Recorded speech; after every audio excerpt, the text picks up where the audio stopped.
So far, as you just said, they've said that one person has been killed and 5 people wounded. Several different targets were hit. Certainly, there are echoes here of what happened in Kiev just at the very end of last month when the UN Secretary General Antonio Guterres was visiting the city, and Russia took that moment chose that moment to target Kiev once again.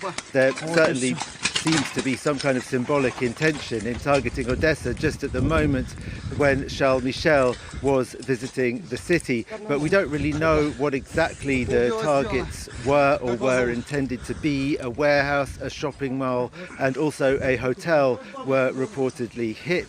And this is happening at a time when, of course, Ukraine's Western allies are trying to supply it with weapons, and the logistics of getting those weapons to the front lines in the south and the east of the country are extremely complicated and difficult, with Russia clearly trying to target the weapons themselves and the infrastructure that is being used to transport them there. So it may be that Russia, rightly or wrongly, considered that it had military targets in Odessa and that that's what was struck. It doesn't seem to be the start of an attempt to sort of storm the city or take the city. It seems to be in line with what Russia's been doing now for weeks, away from the main front lines where it does have troops on the ground, targeting various different places.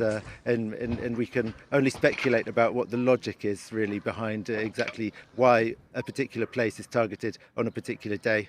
I think it probably reflects the majority of public opinion in Ukraine, that's for sure. You know, Ukraine has never given up on its moral right to those territories. Ukraine has never recognized Russian sovereignty over Crimea, nor has any other country. Nor has Ukraine ever called what was happening in Donbass anything other than a Russian intervention and a form of occupation of part of those territories. What has changed is that Ukraine now believes that it may have the military capacity to take back those territories by force. And I think that public support in Ukraine for that would probably be quite high. Also because I think that Ukrainians don't think that they will feel safe while Russia is still meddling in any part of their territory. The more difficult question is whether or not Ukraine would have international support for such a strategy. The United States Defense Secretary Lloyd Austin said that he wanted to see Russia significantly its military capacities reduced so it wouldn't be able to do again the kinds of things it's been doing in Ukraine since the 24th of February. So one might imagine that the tone of Lloyd Austin's remarks would be supportive of Ukraine trying to go further than just pushing Russia back to where it was on the 24th of February.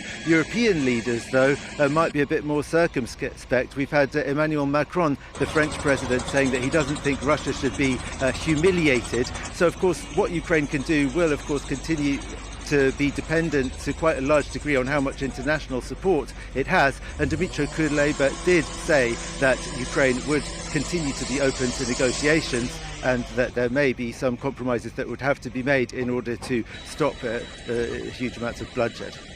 The death toll is of just one person, but it's possible that may rise as the rescue work is still going on and looking through the rubble of the various places that were hit. And 5 people wounded, a shopping mall and a warehouse being hit. Apparently also a hotel was hit. I was listening just now to the radio where a Ukrainian military expert was saying that that hotel clearly could not possibly have been a military or strategic infrastructure target. But in reality, we can only speculate on what the purpose of this attack was and what the target really was. Ukraine is currently in a situation where it is receiving weapons deliveries from its Western allies, and the Russians have expressly stated that they want to try to destroy those weapons before they reach the front lines in the east and in the south of the country. So Ukraine is trying to hide weapons and trying to discreetly transport them to the places where they're most needed, where the intense fighting is going on in Donbass and regions in the south like Kherson and Mykolaiv regions.